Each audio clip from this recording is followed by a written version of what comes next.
ഐസൻ Jose കലാപശ്രമം, pizza കൊടുക്കൽ, നുഴഞ്ഞുകയറ്റം, വ്യാജ video സൃഷ്ടിക്കൽ, വ്യാജ നറേറ്റീവ് ഉണ്ടാക്കൽ, ഫേക്ക് പോസ്റ്റുകൾ ഇടൽ, ഇതിനൊക്കെ അപ്പുറത്തേക്ക് കണ്ടത് അതിഗംഭീരമായ പ്രൊഫഷണലായ ഫിസിക്കൽ പിന്നെ ധന മാനേജ്മെന്റ് ആണ്, ഫണ്ടിങ്. മറ്റൊന്ന് ഈ CJPയുടെ സോഷ്യൽ മീഡിയ ഒരു സാന്നിധ്യമുണ്ടല്ലോ. CJPയുമായി ബന്ധപ്പെട്ട വീഡിയോകൾ അത് ഒരു രാത്രി ഇരുട്ടി വെളുത്തപ്പോൾ 10 മില്യൺ എന്ന് വെച്ചാൽ 1 കോടിയിലേക്കാണ്.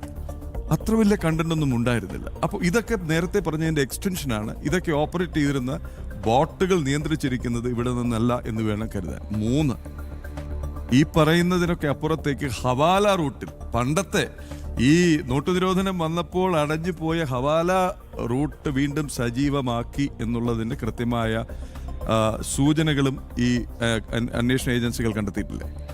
തീർച്ചയായും ഇപ്പോൾ ഈ ഹവാല റൂട്ടുകൾ കൃത്യമായി കണ്ടെത്തിയിട്ടുണ്ട്. അതിൻ്റെ ചില സൂചനകൾ, കൃത്യമായ ഹവാല റൂട്ടുകളുടെ ചില സൂചനകൾ ലഭിച്ചിട്ടുണ്ട്. അത് നേപ്പാൾ അത്തരത്തിലുള്ള രാജ്യങ്ങളിൽ നിന്ന് വന്നിരിക്കുന്നു എന്നൊരു വിവരമാണ് ഇപ്പോൾ ഇതിൽ നിന്നും പ്രാഥമികമായി മനസ്സിലാക്കാൻ സാധിക്കുന്നത്.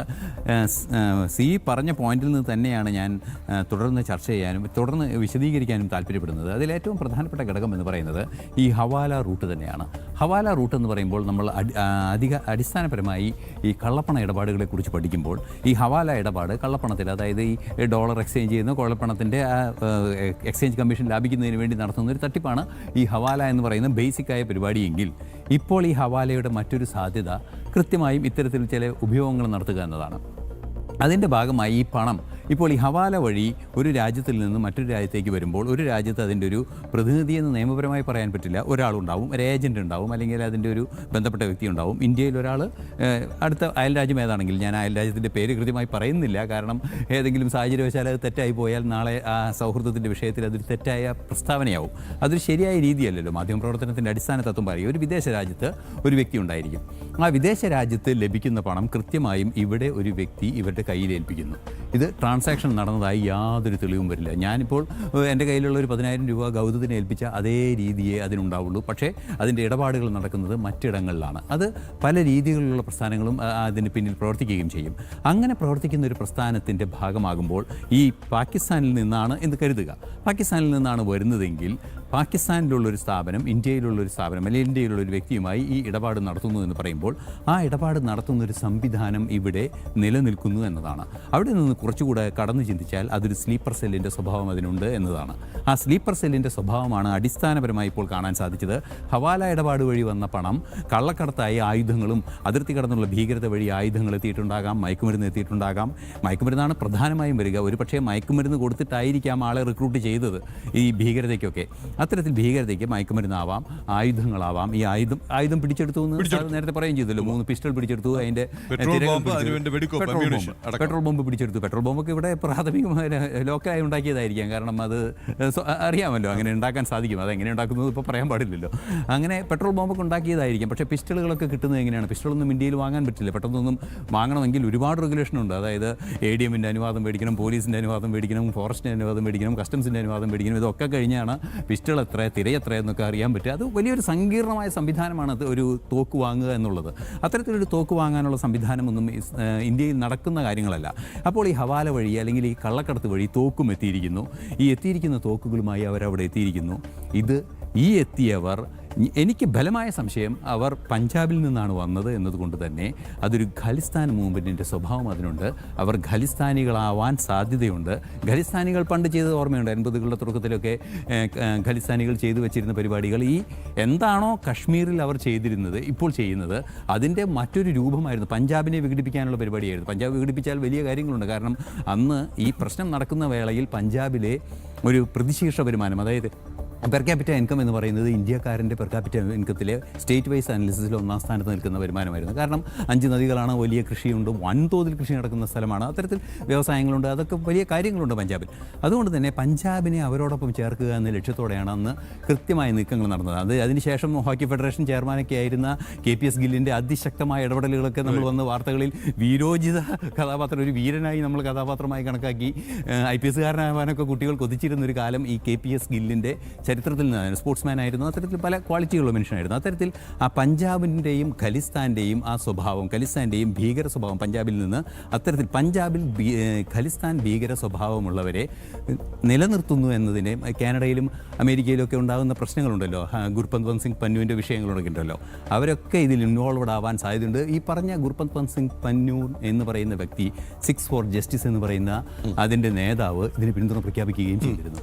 ഇപ്പോൾ ഇതെല്ലാം ചേർത്ത് വായിക്കുമ്പോൾ എവിടെ ചെന്ന് എത്തിയെന്ന് നമുക്ക് മനസ്സിലാക്കാൻ സാധിക്കുന്നുണ്ട്. പക്ഷേ ഏറ്റവും ഗൗരവമേറിയൊരു വിഷയം, ഇതുപോലുള്ള സമരങ്ങൾ അൺഓർഗനൈസ്ഡ് ആയ സമരങ്ങളാകുമ്പോൾ, അതായത് നേതാവില്ലാത്ത സമരമാകുമ്പോൾ, അത് നാഥനില്ലാ കളരി എന്നൊക്കെ പറയും, നാഥനില്ലാത്ത കളരി ആയി മാറുമ്പോൾ ഇത്തരത്തിലുള്ള ഒരു പക്ഷേ ഇവർ വലിഞ്ഞു കയറിയതാവാം, അല്ലെങ്കിൽ ഇവരതിൻ്റെ പ്രൊമോട്ടേഴ്സ് ആവാം, അത് ഉദ്ദേശത്തോടെ വന്നതാവാം, എന്താണെന്നൊക്കെ അന്വേഷണത്തിന് ശേഷം കണ്ടുപിടിക്കേണ്ടതാണ്. പക്ഷേ ഈ നാഥനില്ലാ കളരി സമരങ്ങൾ ഇനിയും ആവർത്തിക്കുകയാണെങ്കിൽ കേവലം ഒരു കലാപം അല്ലെങ്കിൽ ഒരു പ്രക്ഷോഭം ജന്തർ മന്ദറിൽ നടന്നു എന്ന ഒരു വിഷയമല്ല ഇതിൽ ഗൗരവമായി കാണേണ്ടത്. പ്രത്യേകിച്ചും ജനൻ ടി വിയൊക്കെ ഈ ലഹരി വിരുദ്ധ ക്യാമ്പയിനൊക്കെ നടത്തുന്ന ഒരു പശ്ചാത്തലത്തിൽ ഒരുപാട് യുവാക്കളെ ലഹരിക്ക് അടിമപ്പെടുത്താനുള്ളൊരു സാഹചര്യം, അതായത് ഈ പെഹൽഗാമിലൊക്കെ ആക്രമണം ഉണ്ടായത് അതൊരു കള്ളക്കടത്തിന് സേഫായ റൂട്ട് കണ്ടുപിടിക്കാനുള്ളൊരു വഴിയായിരുന്നു എന്നൊക്കെയുള്ള ചില നിരീക്ഷണങ്ങളൊക്കെ പുറത്തു വരുന്നുണ്ട്. ഇത് സംബന്ധിച്ച സ്ഥിരീകരണങ്ങളൊക്കെ വരേണ്ടതുണ്ട്. ഈ അതിർത്തി കടന്നുള്ള ഭീകരതയുടെ ഫണ്ടിങ് എന്ന് പറയുന്നത് മയക്കുമരുന്ന് കടത്താണ്. LTTയുടെ കാലത്തും അതുണ്ട്. LTT ചെയ്തിരുന്നത് നാവികസേനയെ ഉപയോഗിച്ച് കൊളംബോ പോർട്ടിൽ നിന്ന് അവരുടെ LTTക്ക് നേവി ഉണ്ടായത് തന്നെ ഇതിനു വേണ്ടിയാണെന്നാണ് പറയുന്നത്. അത്തരത്തിൽ നേവി ഉപയോഗിച്ച് ഈ കൊളംബോ പോർട്ട് വഴി അല്ലെങ്കിൽ ആ പ്രദേശങ്ങൾ വഴി വലിയ തോതിൽ മയക്കുമരുന്ന് കടത്തിയപ്പോഴാണ് ലോകം മുഴുവനും അവർ പറഞ്ഞിരുന്ന ആശയത്തെ പോലും എതിർക്കുന്നത്. അതായത് തമിഴീഴത്തിന് വേണ്ടി, സ്വതന്ത്ര തമിഴീഴത്തിന് വേണ്ടി അവരുടെ പ്രവർത്തനത്തെ എതിർക്കുന്നൊരു സാഹചര്യം പോലും ഉണ്ടായത്. നിലവിലെ സാഹചര്യത്തിൽ ഇതിൽ വെല്ലുവിളികളായി മാറുന്നത് ഖലിസ്ഥാൻ സ്ലീപ്പർ സെല്ലുകളാണോ എന്ന് ബലമായും ഒരു മാധ്യമപ്രവർത്തകൻ എന്ന നിലയിൽ ഞാൻ സംശയിക്കുന്നു. അതുപോലെ തന്നെ ആ സ്ലീപ്പർ സെല്ലുകളുടെ സ്വഭാവം ഇതിന് കാണുന്നുണ്ട്. ഹവാല ഇടപാടുകളൊക്കെ വഴി തോക്കുകൾ എത്തിയിട്ടുണ്ടാകാം, മയക്കുമരുന്ന് എത്തിയിട്ടുണ്ടാകാം. ഏറ്റവും വലിയ പ്രശ്നം എന്ന് പറയുന്നത് CJPയുടെ ഈ അല്ലെങ്കിൽ ഈ നേതൃത്വമില്ലാത്ത സമരത്തിൻ്റെ ഏറ്റവും വലിയ പ്രശ്നം എന്ന് പറയുന്നത് ഒരു വലിയ തലമുറ ആർക്കും ഹൈജാക്ക് ചെയ്യാൻ കഴിയുമെന്നാണ് ഐസൻ ഇത് പറഞ്ഞു വരുന്നത്. 2, ആ അവസരം പാത്ത്, അവരുടെ ഭാഷയിൽ പറഞ്ഞാൽ സുവർണാവസരം കാത്ത് കഴിയുന്ന ഒന്നിലേറെ ശക്തികളുണ്ട് എന്നുള്ളതാണ്. അതിൽ മയക്കുമരുന്ന് ശക്തികൾ പ്രത്യേകിച്ച് പറഞ്ഞതിന്റെ തുടർച്ചയായി പറഞ്ഞുകൊണ്ട് ഒരു ഇടവേളയിലേക്ക് പോകാം. ഐസൻ പറഞ്ഞതിൽ പ്രധാനപ്പെട്ട ഒരു കാര്യം ആ ഫൈൻഡിങ്ങിൽ തന്നെയുണ്ട്. ക്രോസ് ബോർഡർ മൊഡ്യൂൾ എന്ന് തന്നെയാണ് ഏജൻസികൾ വിശേഷിപ്പിച്ചിരിക്കുന്നത്. 2 ഹവാല സംഗതികൾ പറഞ്ഞു. 3 വെൽ കോർഡിനേറ്റഡ് എന്നുള്ള പ്രയോഗവും ഈ അന്വേഷണ റിപ്പോർട്ടിലുണ്ട്. 3 പഞ്ചാബിനെ കുറിച്ച് പറഞ്ഞതുകൊണ്ട് ഞാൻ ഈ കഴിഞ്ഞ ഡൽഹി യാത്രയിൽ പഞ്ചാബിൽ നിന്നുള്ള ഒരു ഉന്നത ഉദ്യോഗസ്ഥയെ പരിചയപ്പെട്ടു. അപ്പം ഞാൻ പറഞ്ഞു, ഞാൻ പഞ്ചാബിൽ വന്നിട്ടുണ്ട്, പക്ഷേ 1-2 ഇടങ്ങളിലേക്കായി ചുരുങ്ങിപ്പോയി. അമൃത്സറിലും പരിസരത്തും വാഗാ ബോർഡറിലുമൊക്കെ ഒരു വലിയ പദ്ധതി ഇട്ടിരുന്നത് നടക്കാതെ പോയി. പഞ്ചാബിൻ്റെ ഒരറ്റത്ത് നിന്ന് മറ്റേ അറ്റം വരെ ഈ നമ്മുടെ ഗോതമ്പ് പാടങ്ങൾക്കൊക്കെ നടുവിലൂടെ ഡ്രൈവ് ചെയ്തൊരു യാത്ര പോകണമെന്നൊരു ആഗ്രഹം ഉണ്ടായിരുന്നു, നടന്നില്ല എന്നൊക്കെ പറഞ്ഞു വന്നപ്പോൾ അവർ ഭയങ്കര സങ്കടത്തോടുകൂടി ഒരു കാര്യം പറഞ്ഞു. 40 മുതൽ 50% വരെ കുടുംബങ്ങൾ പ്രത്യക്ഷമായോ പരോക്ഷമായോ മയക്കുമരുന്നിൻ്റെ പിടിയിലാണ്. ഒന്നുകിൽ അതിൻ്റെ അടിമകൾ, അഡിക്റ്റുകൾ, അല്ലെങ്കിൽ ഏതെങ്കിലും തരത്തിൽ അത് വിതരണം ചെയ്യുന്നവർ, അതുമല്ലെങ്കിൽ ഇടനിലക്കാർ.